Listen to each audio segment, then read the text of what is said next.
अस्सलामु अलैकुम वरहमतुल्लाहि वबरकातुहू। सफ़र को अज़ाब का हिस्सा कहा गया है क्योंकि सफ़र में कोई किसी को नहीं पहचानता।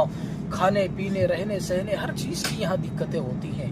सफ़र क्या होता है ये देखना है आपको, तो वीडियो को पूरा देख लें और अगर बात अच्छी लग जाए तो आगे तक पहुँचा दें। जो लोग हमसे नहीं जुड़े हैं वीडियो को सब्सक्राइब करके हमसे जुड़ जाएँ और इंस्टाग्राम पे देखें तो ज़रूर हमको फॉलो कर लें।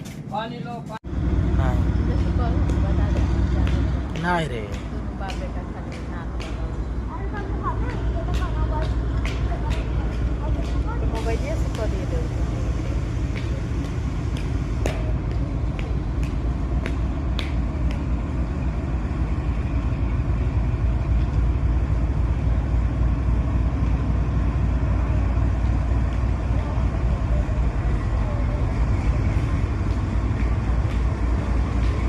ये वो ट्रेन है जो हज़ारों लोगों को अपने मंजिलों पर छोड़ती है। आप देखें यहाँ क्या है कि मुसाफिर बदलते रहते हैं पर ट्रेन यही रहती है।